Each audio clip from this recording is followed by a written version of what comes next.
Hello and welcome to the Talkin' Texas Rangers show. I'm your host as always, Larry Elise. Today's episode, we dive into all the latest headlines coming out of Globe Life Field. Well, the season is officially over for the Texas Rangers, and Bruce Bochy has sounded off on the Rangers' collapse, saying, "No way we should have missed the playoffs." With the season in the rearview mirror, the Rangers manager reflects on 2025 failure with one big regret. Now that the Texas Rangers season is over, Bruce Bochy has one big regret for how the season went. Quote, "No way, absolutely no way would I think we would miss the playoffs with our pitching. You looked at the numbers, there's no way I would have. With this pitching, I felt like we should have won this division." There's another reason why Bochy is more than a little bummed that the Rangers couldn't take advantage of a rotation that was the best in the bigs.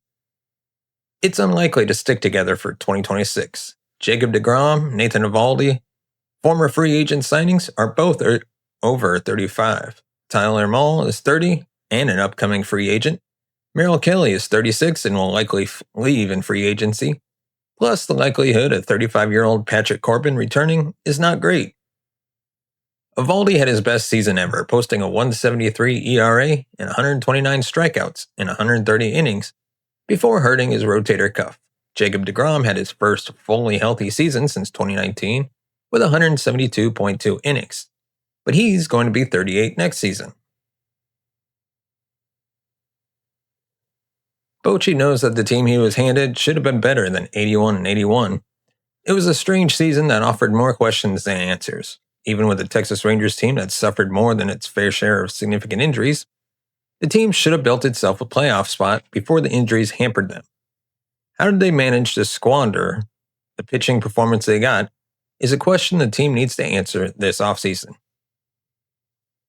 Let me know your thoughts on the overall performance of the Rangers this season, because we all admit, we know there's some highs and some lows. And hey, I'll actually talk about that at the end of this episode. And with that, we're going to move on to all the 2025 Rangers players hitting free agency once the playoffs wrap up. The Texas Rangers are done with the 2025 regular season, and while planning for 2026 is likely already underway for the front office, they won't officially be able to do anything until the last out of the World Series is recorded. From then, a lot of players will come off the Rangers' payroll. Majority of those are pitchers, and Texas will need to figure out what to do about filling in the missing pieces they leave behind. Some will be easy, some will be a bit tougher. So we're going to take a look at every member of the Rangers that will hit free agency once the postseason comes to an end. Number 1, we got Shawn Armstrong. In 71 games out of the bullpen, the 35-year-old was second on the team among relief pitchers with a 2.31 ERA and tied for the most saves with 9. Armstrong signed a one-year, $1.2 million deal with Texas prior to the 2025 season. Then we have Patrick Corbin. Joining the team shortly before opening day, Corbin was one of the more underrated additions for the Rangers this season. Making 30 starts for Texas, the lefty finished with a 7-11 record, 4.40 ERA, 131 strikeouts, and a 136 whip and 155 and one-third innings of work. And then we have Danny Colombi.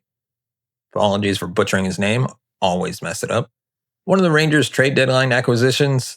He had an up-and-down journey in the second half with Texas. As a Ranger, he made 15 appearances due to shoulder fatigue and pitched 12 innings to the tune of a 5.25 ERA and a staggering 167 whip. Then we have Merrill Kelly. Perhaps the most shocking addition for Texas during the trade deadline was 35-year-old righty Merrill Kelly, giving up multiple top pitching prospects for his services. He was decent for the Rangers, finishing 3-3 with 46 strikeouts, 10 walks, 26 earned runs, and a 125 whip in 15 games. Then we have Tyler Mahle, right-handed pitcher. He was signed prior to 2014 while still recovering from Tommy John surgery and only made 19 starts with Texas. However, he was really good for Texas with a 6-5 record, 2.54 ERA, 76 strikeouts, and 33 walks in nearly 100 innings. Texas would definitely love to have him back next season, and I feel like he's one of the few that probably will come back. Phil Maton, the third and final 2025 trade deadline ad from St. Louis. Phil struggled to start his Texas tenure, but honed in on being a trusted resource for Bochy late in games. Despite only pitching 23 innings for the Rangers, he recorded 3 saves and a .96 whip. Then, in the outfield, we got Billy McKinney. Only recording 20 at-bats for the Rangers, the 31-year-old Plano native played in 6 games, hitting .200 with 4 hits and 4 runs scored. McKinney finished out the season with the big league club after Wyatt Langford's season was ruled over prior to the last series of the year. And then we have Hobie Milner. Fans had a love-hate relationship with the side-arming southpaw, but Milner was a consistent force in a steady bullpen for Bochy in 2025. Finishing with 73 games under his belt, he had a .384 ERA, 58 strikeouts, and 18 holds in 70 1/3 innings.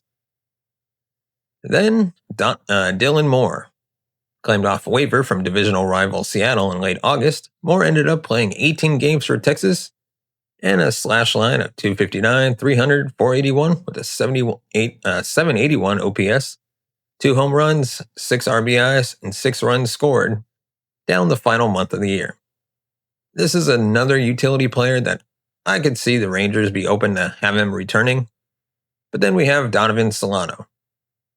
Ranger fans might be wondering, we had Donovan Solano? Yeah, for the final couple of games. Playing 2 games for Texas, he was nothing more than just a piece to fill the bench during the Cleveland series. And then we have Rowdy Tellez. To Rowdy with love, the Rangers owe a lot to him down the stretch of the regular season. Clutch moment after clutch moment, it seemed Tellez was in the thick of it. He ended up hitting 6 home runs, driving in 22 runs, and recording 53 total bases in 50 games with Texas. He also had the final Rangers home run of the year in Cleveland. Next, we're going to take a look at 3 candidates who could be the next Texas Rangers manager. With Bochy out as manager, who's going to be the next man up? Bruce Bochy is officially not returning as a manager for the Texas Rangers next season. While replacing the future Hall of Famer will be difficult, it's a necessary step to get the Rangers back to the top of Major League Baseball. Bochy is an all-time great manager that led the Rangers to their best season ever 2 years ago. He was beloved by fans for what he did for this team, but his era in Texas is now over. There are internal options to replace him, as well as many outside of the franchise. President of Baseball Operations Chris Young will likely make the search for the new manager get done quickly, and there are a few guys who fit all the boxes. In no particular order, right now, at number 1, we got Skip Shoemaker. The former Marlins manager that has had success at being a manager before is the prime candidate for the job. He's already employed in the Rangers front office and may have made his claim long before Bochy was officially out and is only 45 years old. He is without doubt a fan favorite to take the job. His time in Miami ended abruptly, but the large turnover to the front office likely led to the split. His managerial record is 146 to 178, but that does not paint the whole picture. The Marlins in 2024 were built for failure, and Shoemaker could not elevate them above that.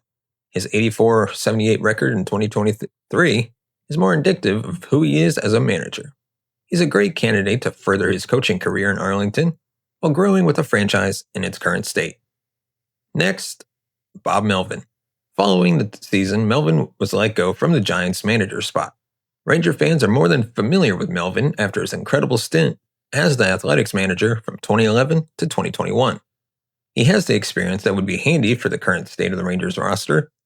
The Athletics never paid for a lot of talent, and he always had to get the most out of what he had. Rumors of the Rangers shedding payroll could make this skill of his invaluable. Chris Young showed he preferred a veteran when he hired Bochy originally. If he wants to go down that road again, then Melvin is a perfect candidate. Getting him back to the AL West is a potential outcome for the Rangers franchise. And then we got Mark DeRosa. DeRosa is a current media member, but that has not stopped the Rangers before. Brett Boone, stepping in as the hitting coach this year, showed Chris Young isn't afraid to make a move like this. The most out-of-the-box hire possible has some real ties to the franchise. He enjoyed 2 productive seasons in 2005 and 2006 for the Rangers.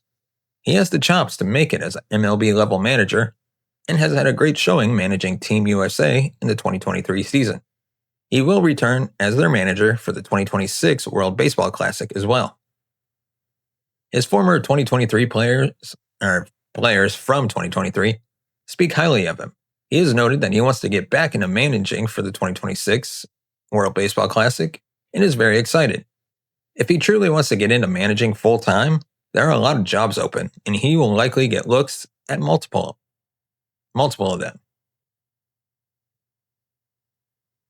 He would get essentially a new look Rangers team for 2026. They're going to be contracts that will not be renewed for the 2026 season, and new faces will step in. There is enough top-end talent to sway him to take the job and potentially make this job his own. So, between all the names I've mentioned, who do you think should or probably will take the spot? Let me know in the comment section below. And with that, let's move on, shall we? The Rangers GM says there's no clear picture for 2026, but provided a hint to what the future holds. The Rangers' plans for the future is uncertain after a lot of hints it changes. After a magnificently underwhelming 2025 season capped by a Game 162 walk-off loss and the departure of their future Hall of Fame manager, the plans for next season's Texas Rangers are, for lack of a better term, up in the air. Finishing at 81-81 despite being a potential frontrunner for the American League West Division, the Rangers will need to go back to the drawing board and admit the faults of the previous two seasons. And that journey began on Monday, with the biggest domino falling in the form of Bruce Bochy. Speaking to media after the announcement that Bochy and the Rangers mutually decided to part ways just a day after the conclusion of his third and final season under contract, President of Baseball Operations Chris Young was candid about the organization's unknowns. According to DLLS Sports Rangers reporter Jeff Wilson, Young said the Rangers will not be rebuilding next season, but they will be younger and there is financial uncertainty. Media had a Zoom call with Chris Young, who said that the Rangers will not be rebuilding next season. And there is financial uncertainty. And according to them, after explaining all that to Bochy and not being able to give a clear picture of 2026, the two decided to part ways. Adding to those comments, Young said the next manager of the Rangers will have some player development roots, and one name on the list of candidates is the Rangers' current senior advisor and former Marlins manager Skip Shoemaker.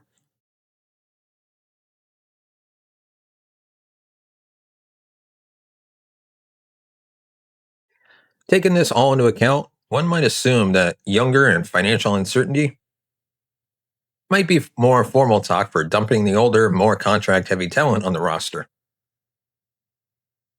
Among those lists of names include Jonah Heim, Adolis Garcia, Marcus Semien, Jock Peterson, and even a few veteran arms like Eovaldi and DeGrom. The Rangers saw a surge of young talent hit the big league stage in 2025, and quite frankly, they found one of their most consistent stretches of success with the core, affectionately referred to as the Little Rascals. Led by the Rangers minor league player of the year in Cody Freeman and outfielders Alejandro Osuna and Michael Hellman, Texas could try to find a way to make younger work better while also shedding some salary.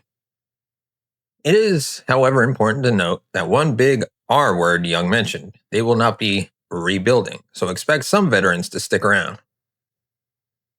If I had to guess, it would probably be Corey Seager, Eovaldi, DeGrom, and given the financial constraints, Semien. That still doesn't mean the reins can be formally handed over to the young bucks in the organization. Freeman, Hellman, and Osuna can replace the likes of Semien, Garcia, while Seager, Young, Langford, Carter, and hopefully a new catcher and first baseman make for one solid mix of experience and fresh energy. And with that, we're going to now move on to 5 most memorable moments of the Texas Rangers 2025 season. It wasn't all bad for the Rangers this year. An 81-81 season for the Rangers might constitute an unsuccessful year, but that doesn't mean the 2025 Rangers were without any excitement over the 8 months of the regular season. From opening day to game 162, the Rangers had plenty of storylines that fans can look back as a positive and smile from the memories. While a lot of conversation surrounds who will be the next manager, which underperforming veteran will get traded, or does this Corey Seager-Marcus Semien duo still work? Let's take a moment and look at the positives. Right off the bat, fully healthy season from Jacob deGrom. A lot of talk surrounded whether or not deGrom will ever get a chance to see a full season on the mound ever again after years of sidelining injuries. The Rangers had a lot of faith, and so did the 35-year-old former Cy Young winner.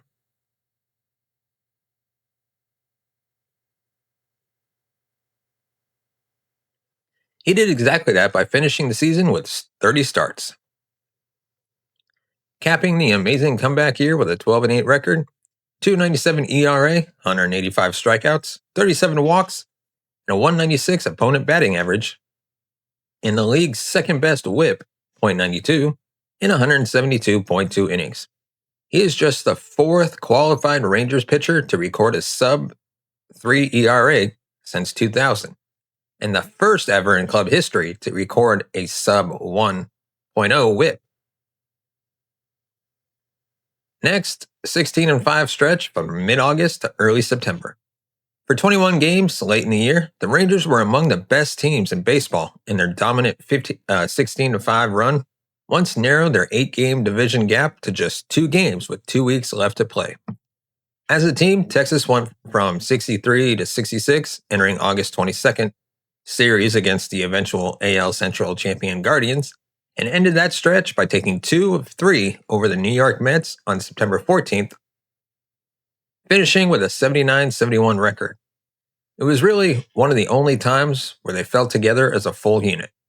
What surprised everyone was that it was mostly all done without their big contract guys in Seager, Semien, Garcia, and youngster Evan Carter. Next, the Jack Leiter experience. This is what Ranger fans had hoped for from the moment Rob Manfred read his name aloud at the 2021 MLB draft, but never thought they would ever see after Leiter's struggles. After getting his first taste of big league ball in 2024, Leiter had a lot to work on, most notably his control command. Not only did he succeed at that, he might have made himself a sneaky AL Rookie of the Year candidate. Among qualified rookies in the AL, Leiter threw the third most innings, fifth best ERA, second most strikeouts, and fifth best opponent batting average. He still did struggle with command, leading AL rookies with 67 free passes. And then we have Wyatt Langford's 2020 sophomore season. After a promising end to his rookie campaign in 2024, Langford was probably primed for a true breakout second year, but the Rangers will still take what they got in return. A down season offensively throughout the whole lineup, Langford slashed 241, 344, 431 with a team-leading 22 home runs, 74 walks, and 22 stolen bases. The 23-year-old also became the youngest Ranger to record a 2020 season. Langford set a career-high mark in home runs, walks, on-base percentage, slugging percentage, on-base plus slugging, and stolen bases. And then, Rangers youngsters making their mark.